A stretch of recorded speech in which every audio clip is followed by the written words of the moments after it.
اور آپ مکے میں ہی پیدا ہوئے۔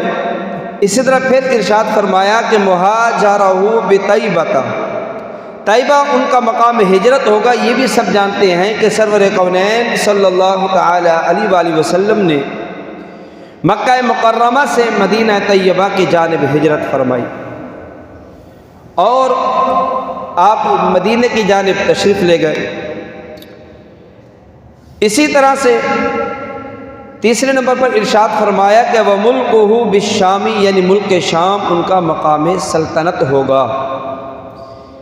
یہ تین باتیں جو تورات کے اندر لکھی ہوئی تھیں، نبی کریم صلی اللہ تعالی علیہ وآلہ وسلم کی تعریف و توصیف پر مبنی، کہ جس میں آپ کی ولادت کا ذکر ہے، آپ کی ہجرت کا ذکر ہے، اور اس جگہ کا ذکر ہے کہ جہاں پر اللہ تبارک و تعالی آپ کو سلطنت عطا فرمائے گا۔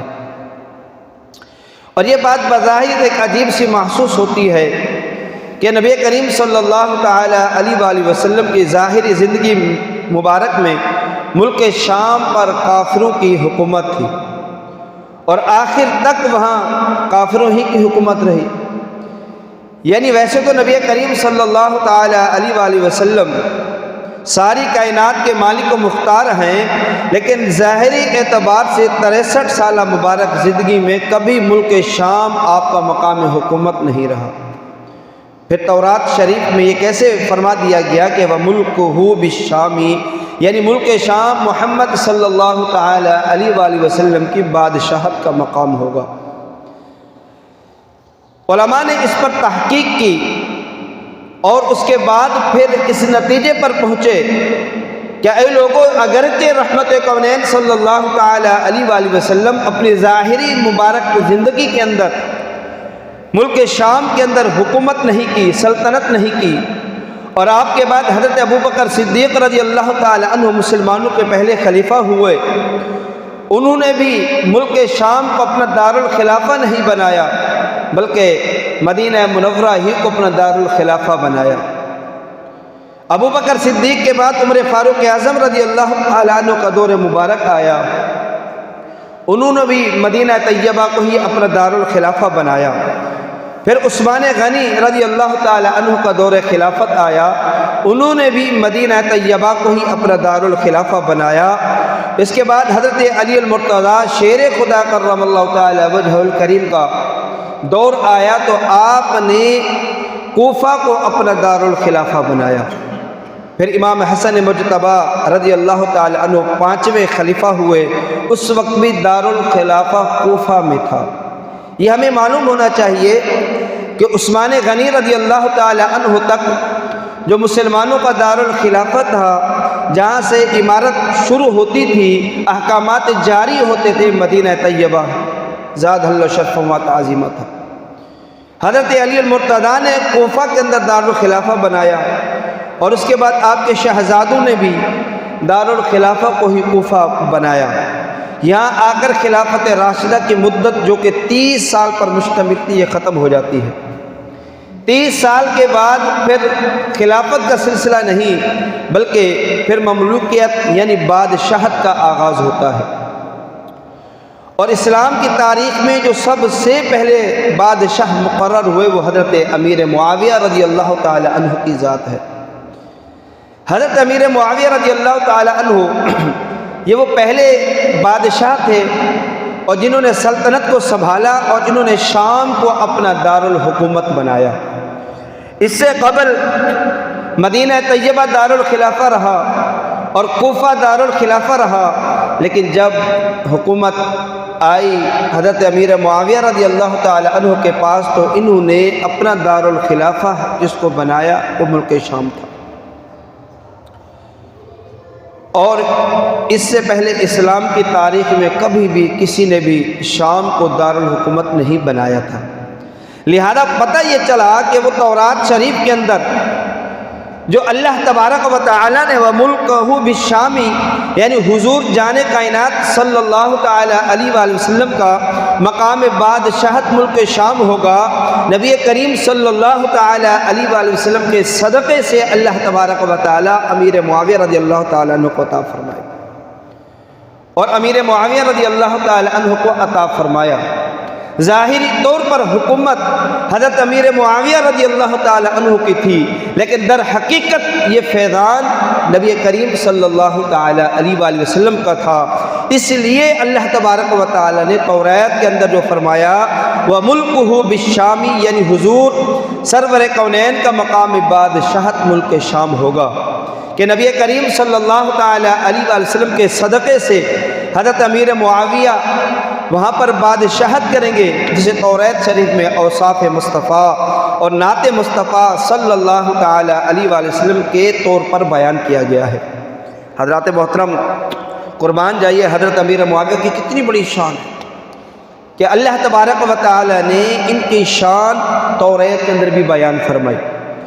وہ معاویہ پہلے عادل بادشاہ اسلام، وہ معاویہ پہلے عادل بادشاہ اسلام کے پیش گوئی اس شہی کی کر گئے احمد رسول، مانتے ہیں ان کی شانوں کو ہمارے سب بزرگ، مانتے ہیں ان کی شانوں کو ہمارے سب بزرگ، ان کی عظمت کے ہیں قائل سب سلیمانہ عقول۔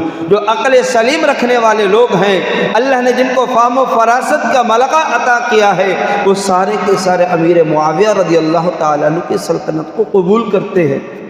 علم دین کی کمی کی وجہ سے، علم سے دور ہونے کی وجہ سے بعض اوقات مسلمان وسوسوں میں مبتلا ہو جاتا ہے۔ جیسے امیر معاویہ کا یوم وفات کا دن آتا ہے 22 رجب المرجب، مسلمان ان کے ایصال ثواب کے لیے محافل منعقد کرتے ہیں، ان سے برکتیں حاصل کرنے کے لیے پروگرامز منعقد کرتے ہیں، لیکن ایسے بد باطن بھی ہیں، خبیث الفطرت بھی ہیں، معاذ اللہ ثم معاذ اللہ، جو حضرت امیر معاویہ کی بدگوئی کرتے ہیں۔ خالق کریم جل وعلا ایسو کو عقل سلیم عطا فرمائے۔ اگر یہ عمل علی المرتضیٰ سے محبت کی بنا پر ہے تو بھی غلط ہے۔ امیر معاویہ رضی اللہ تعالی عنہ کے بارے میں برا بھلا کہنے کی علی المرتضیٰ نے تعلیم نہیں دی۔ یہ سارے کے سارے صحابہ آپس میں شیر و شکر کی طرح رہا کرتے تھے۔ حضرت امیر معاویہ کی وجہ سے اللہ تبارک و تعالی نے توریت کے اندر کمالات مصطفیٰ میں حضرت امیر معاویہ کا بھی ضمناً ذکر فرمایا ہے کہ شام کے اندر حکومت ظاہری طور پر امیر معاویہ کی ہے، لیکن اللہ تعالی نے اس حکومت کا ذکر متصل جو فرمایا نبی کریم صلی اللہ تعالی علیہ وآلہ وسلم کی ذات کے ساتھ کا ہونا ہے۔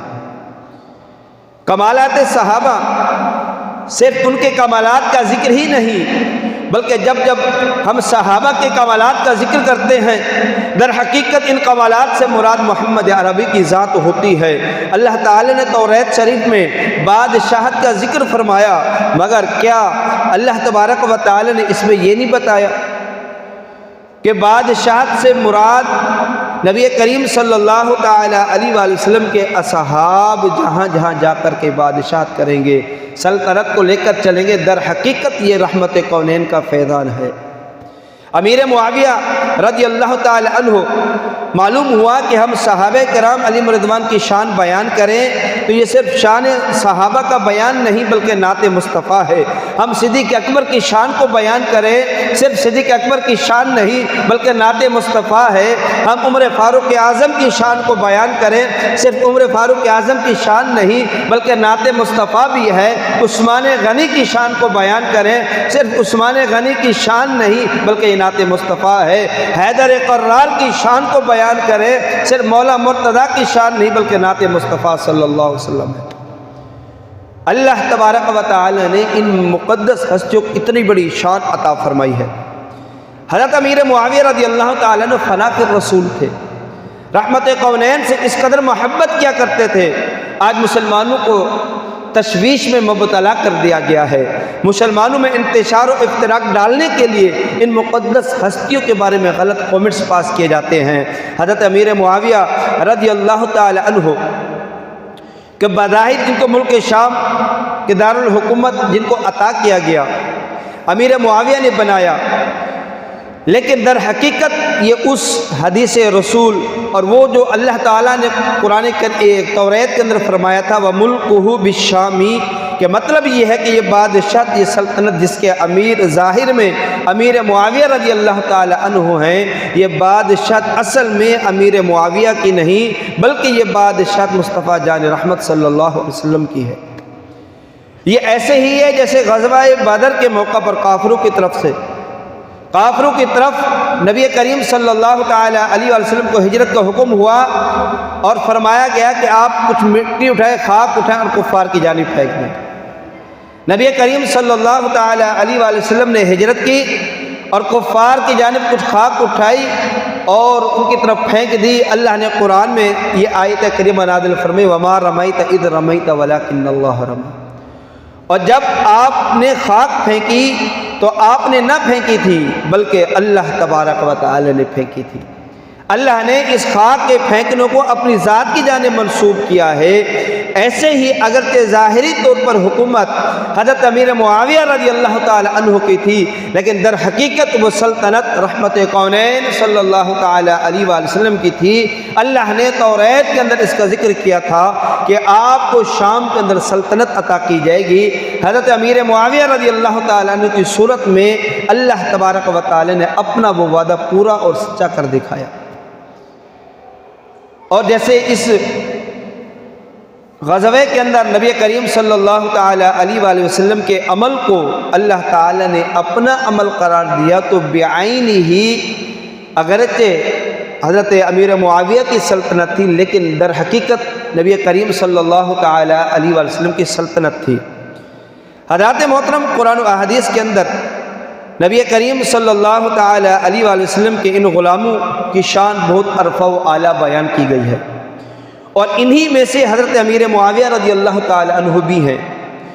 اسلامی تاریخ کے سب سے پہلے بادشاہ ہیں، مکہ مکرمہ کے مشہور سردار حضرت ابو سفیان رضی اللہ تعالی عنہ کے بیٹے ہیں۔ آپ کا نام پاک معاویہ ہے، کنیت ابو عبد الرحمن اور ناصر الدین یعنی دین کے مددگار، ناصر الحق یعنی حق کے مددگار، یہ آپ کے القابات ہیں۔ آپ کتنے پیارے پیارے القابات دیے گئے، دین اسلام کی تائید و نصرت کرنے والا، حق تبارک و تعالی رب تبارک و تعالی کی چاہت کے مطابق کام کرنے والا۔ اللہ تعالی نے آپ کو اتنا بڑا منصب، مقام اور مرتبہ عطا فرمایا۔ حضرت امیر معاویہ رضی اللہ تعالی عنہ نبی کریم صلی اللہ تعالی علیہ وآلہ وسلم کے اعلان نبوت فرمانے سے 5 سال پہلے مکہ مکرمہ میں پیدا ہوئے۔ یہ ہم سب کو پتہ ہونا چاہیے۔ بعض لوگ تاریخی باتوں کو لے کر مسلمانوں کو الجھاتے ہیں، مسلمانوں کے اندر فتنے پیدا کرنے کی کوشش کرتے ہیں، مسلمانوں کے اندر درار ڈالنے کی کوشش کرتے ہیں، ان مقدس ہستیوں کے بارے میں تانا زانی کرنے کی کوشش کرتے ہیں۔ بھولے بھالے مسلمان ان کی باتوں میں آ کر اپنی دنیا اور آخرت کو خراب کر بیٹھتے ہیں۔ یہ وہ ہستی ہے کہ جن کو یہ القابات عطا کیے گئے، حق تبارک و تعالی کی مدد کرنے والا، دین کے ذریعے، نیک کاموں کے ذریعے، اچھے کاموں کے ذریعے۔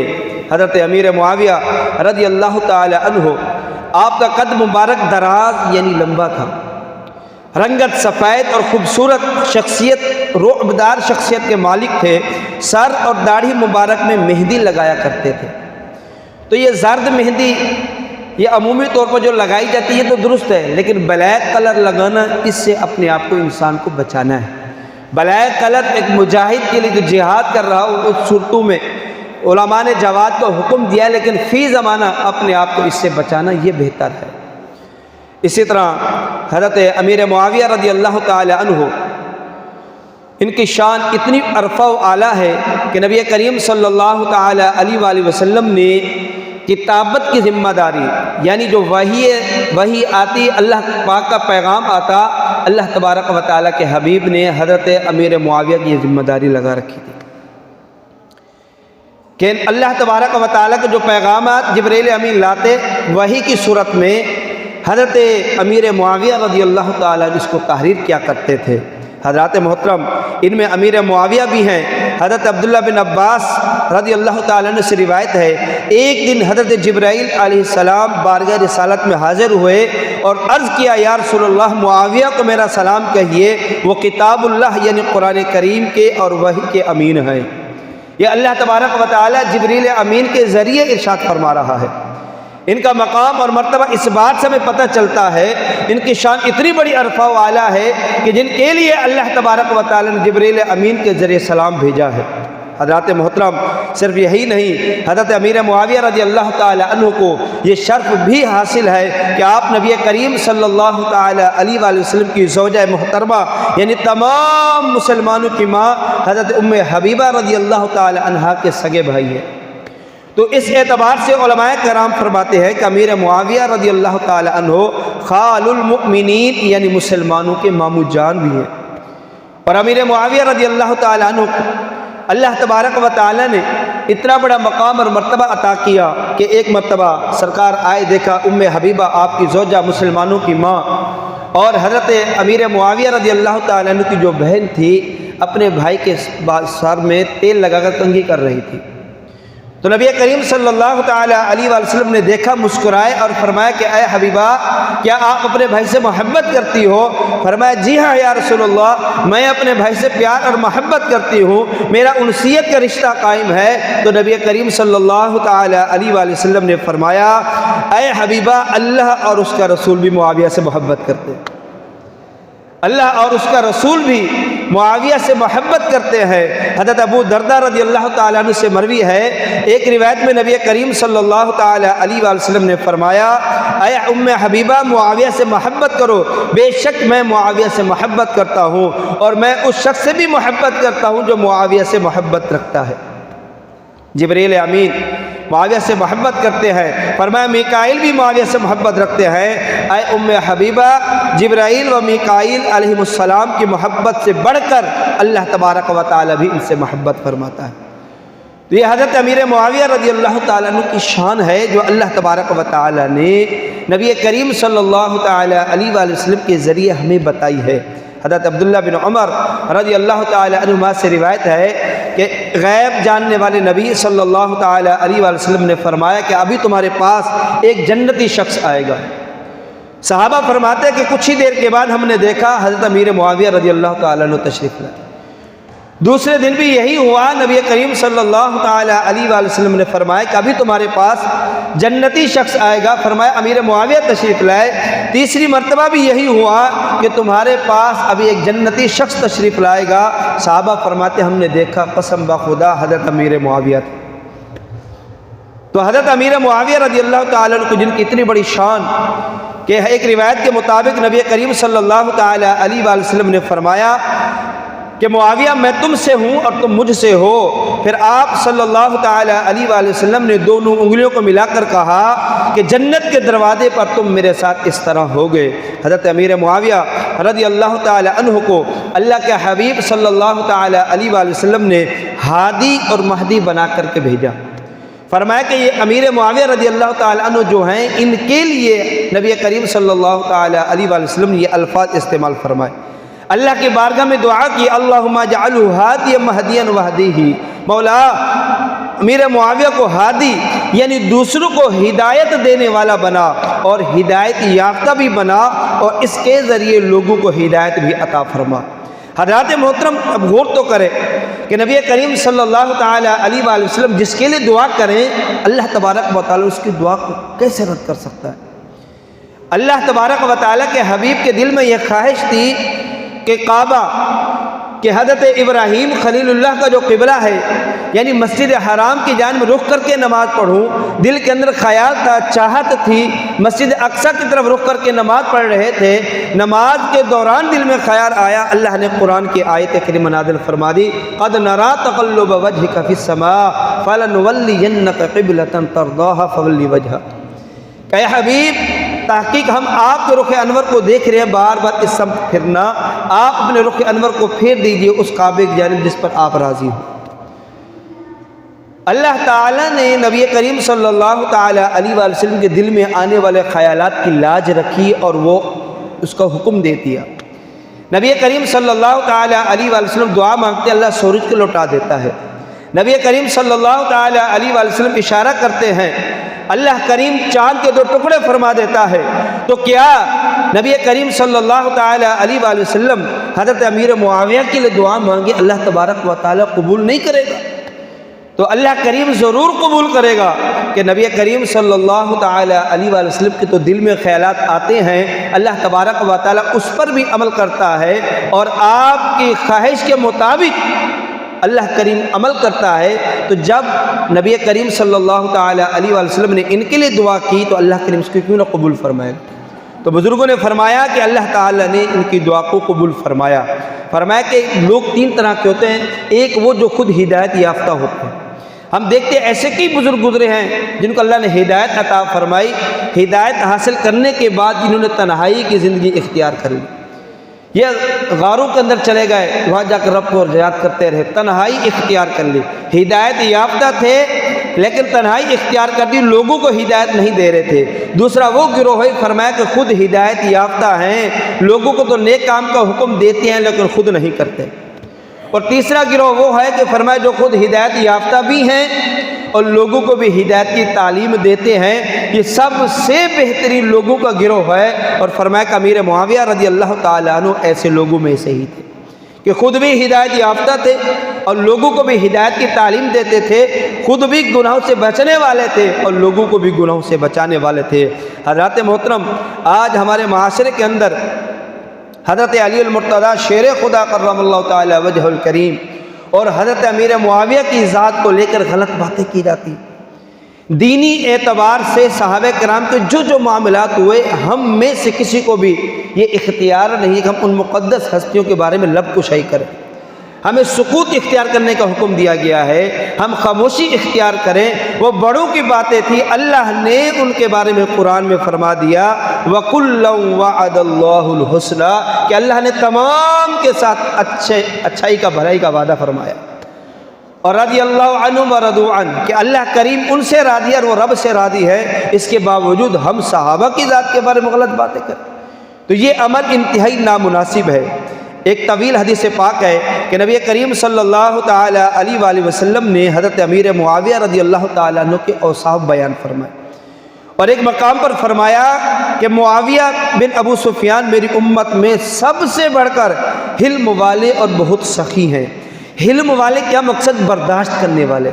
ہمیں ہماری طبیعت کے خلاف کوئی بات ملے، نظر آئے، ہم فوراً بول پڑتے ہیں۔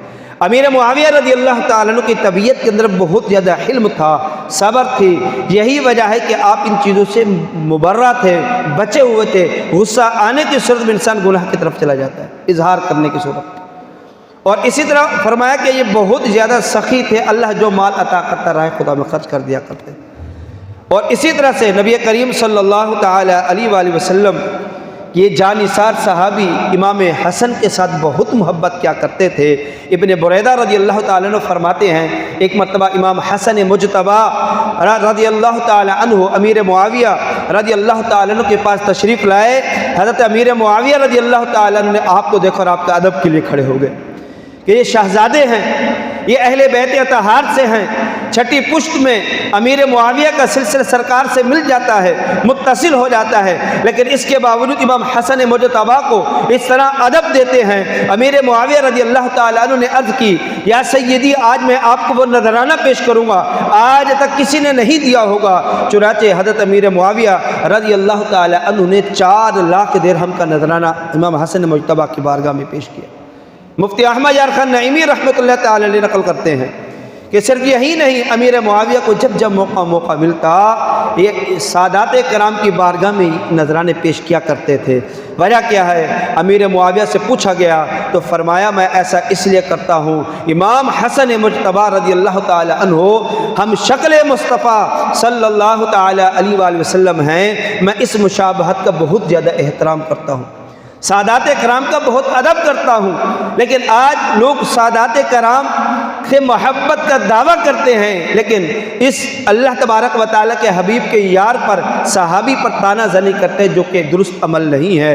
حضرت محمد بن یعقوب رحمۃ اللہ تعالی علیہ فرماتے ہیں امیر معاویہ رضی اللہ تعالیٰ عنہ کی جب بھی امام حسن مجتبی سے ملاقات ہوتی تو استقبال کرتے، فرماتے مرحبا اہلا بابن رسول اللہ، یعنی خوش آمدید اے شہزادہ مصطفیٰ صلی اللہ تعالی علیہ وسلم۔ حضرت امیر معاویہ جنتی صحابی، 78 سال انہوں نے اس دنیا میں زندگی پائی اور 60 ہجری رجب المرجب کے مہینے میں جمعرات کے دن آپ اس دنیا سے رخصت ہو گئے۔ حضرات محترم، وصال امیر معاویہ رضی اللہ تعالی عنہ کے دن حضرت امیر معاویہ رضی اللہ تعالیٰ عنہ کو اللہ تبارک و تعالیٰ نے پہلے ہی باخبر کر دیا، اور آپ باقاعدہ وضو کے ساتھ تھے، اللہ کا ذکر کر رہے تھے، اور خود ہی فرمایا کہ میرا آخری وقت آ گیا۔ اور حضرت امیر معاویہ رضی اللہ تعالیٰ عنہ اللہ کا ذکر کرتے ہوئے اور تسبیح بیان کرتے ہوئے اس دنیا سے پردہ فرما گئے۔ آخری وقت میں بھی اہل خانہ کو نصیحت کرتے رہے، وصیت کرتے رہے نماز کی، نیک معاملات کی۔ آج ہم نے اس صحابی رسول جنتی صحابی کی اس تلقین کو فراموش کر دیا ہے۔ ہمیں چاہیے ہم خود بھی نماز پڑھنے والے بنیں اور اپنے بچوں کو بھی نماز پڑھنے کی تلقین کرائیں۔ حضرت امیر معاویہ اور حضرت مولا علی شیر خدا کرم اللہ تعالی وجہ الکریم کا آپس میں دینی اعتبار سے کچھ اختلاف ہوا، مگر یہ اختلاف کسی دنیاوی لالچ اور کسی عہدے کے لیے نہیں تھا، بلکہ خالصتاً ایک دینی معاملہ تھا۔ نادان لوگ ان دونوں جنتی صحابہ کرام علی رضوان کے باہمی یہ جو معاملہ ہوا دینی اعتبار سے، اس کو غلط انداز میں پیش کر کے امیر معاویہ رضی اللہ تعالیٰ عنہ کی شان میں گستاخی کے مرتکب ہوتے ہیں۔ ان کو چاہیے کہ اس عمل سے بچے۔ حضرت علی المرتضیٰ شیر خدا کرم اللہ تعالی وجہ الکریم نے اس عمل سے منع کیا۔ ان سے پوچھا گیا تو فرمایا ہاں میں حضرت امیر معاویہ رضی اللہ تعالیٰ عنہ کے ساتھ محبت کرتا ہوں۔ وہ تو آپس میں اس قدر محبت کریں، اور ان کے نام لیوا بظاہر اگر نام لیوا ہوتا تو ان کی تعلیمات پر عمل کرتا۔ علی المرتضیٰ نے فرمایا میں تو امیر معاویہ سے محبت کرتا ہوں، یہ علی المرتضیٰ سے محبت کا دم تو بھرتا ہے، دعویٰ تو کرتا ہے، لیکن علی المرتضیٰ کی سیرت کے مطابق عمل نہیں کرتا، یا تو علم کی کمی کی وجہ سے یا بری صحبت کی وجہ سے۔ خالق کریم جل وعلا ہمیں اچھے اور نیک لوگوں کی صحبت کو اختیار کرنے کی توفیق عطا فرمائے۔ اللہ تعالیٰ امیر معاویہ رضی اللہ تعالیٰ عنہ کی تربت اطہر پر اپنا خاص فضل و کرم، رحمتیں اور برکتیں نازل فرمائے۔ حضرات محترم، ایک دو باتیں آپ احباب کی گوش گزار کرنی ہے، توجہ کے ساتھ سنیں گے تو انشاءاللہ فائدہ ہوگا۔ آپ کے علم میں ہے مدینہ مسجد ہے یا اس طرح یہ فاروقی مسجد ہے، یہ دو مسجدیں سیلانی ویلفیئر ٹرسٹ ان کو لیڈ کر رہی ہے، چلا رہی ہے۔ امام صاحب کی سیلری ہے، مؤذن صاحب کی سیلری ہے، دیگر مینٹیننس ہیں۔ ابھی یہ الماریوں کا کام ہو رہا ہے، یہ دروازے آپ کے سامنے لگے ہیں۔ اسی طرح اور بھی ٹھیک ٹھاک کام تھے، مینجمنٹ نے گور گرین مینجمنٹ نے کام کروایا، ایک حد تک ماشاءاللہ عالی شان مسجد بنا کر دی، اور اس کے بعد انہوں نے یہی کہا کہ آپ لوگ اس کو آن کریں، چلائیں۔ سیلانی جو کہ ایک بظاہر خود آپ کو پتہ ہے کہ ادارہ ہے جو چندے سے ہی چلتا ہے، اتنی بڑی سوسائٹی، اتنے بڑے معاملات ہونے کے باوجود کروڑوں کے گھروں میں ہم رہائش پذیر ہیں، لیکن اس کے باوجود ایک تلخ حقیقت بیان کر رہا ہوں کہ ہم اپنی ان مسجدوں کو خود کفیل کرنے میں ناکام ہیں۔ مجھے بتایا گیا کہ مدینہ مسجد کے اندر جو ماہانہ آمدنی ہو رہی ہے ہماری فاروقی مسجد کے اعتبار سے کچھ بھی نہیں ہے۔ اگر وہاں پر 50,000 روپے آ رہے ہیں تو یہاں صرف 5,000 روپے یہ بکس رکھا ہوا اس میں لوگ ڈالتے ہیں، جبکہ یہ بڑی عالی شان مسجد ہے، اس کی بنسبت نمازوں کی تعداد بھی زیادہ ہے۔ تو کیا ہمارے دل اس قدر سخت ہو گئے ہیں کہ ہم راہ خدا میں نکالنے کے لیے تیار نہیں؟ یاد رکھیں دنیا کا جتنا مال و متاع ہے سب یہیں رہ جائے گا۔ امیر معاویہ رضی اللہ تعالی عنہ کی بارگاہ میں جب جب سادات کرام آتے، آپ ان کی بارگاہ میں نذرانے پیش کرتے، یا ان کے نانا جان کے دین سے تعلق رکھنے والی یہ مسجدیں ہیں، ان کو آباد کس نے کرنا اگر ہم سب مل کر نہیں کریں گے؟ بحیثیت ایک مسلمان ہم سب کی ذمہ داری بنتی ہے کہ ہم سب اپنا کردار ادا کریں۔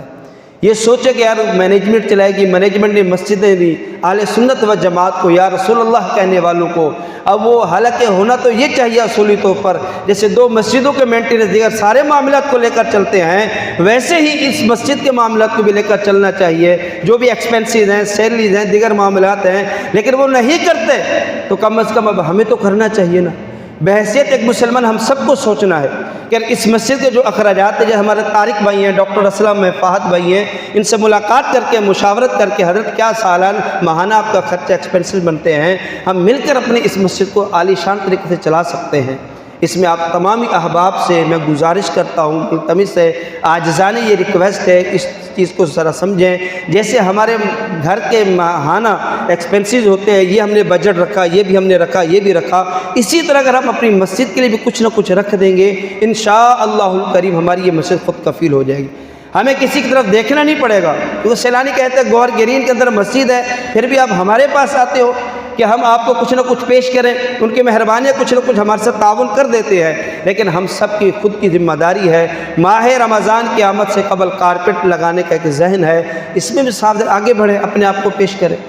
یا ہم کسی بادل گوٹھ میں جا کر وہاں کسی کو بولیں، یا کسی اور دور دراز علاقے میں جا کر لوگوں کو بولیں کہ آئے اور گوہر گرین کی مسجد میں ہمیں آپ کی مدد کی ضرورت ہے۔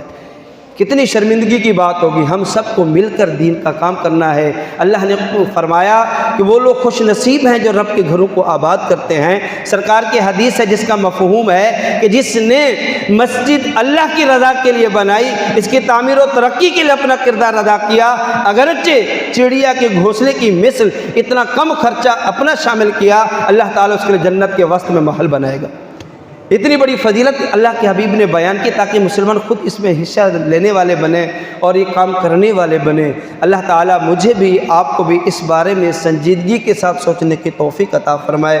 اللہ تعالیٰ ہم سب کو مل کر دین کا مددگار بننے کی توفیق عطا فرمائے اور مسجد انتظامیہ کے ساتھ کھڑے رہنے کی توفیق عطا فرمائے۔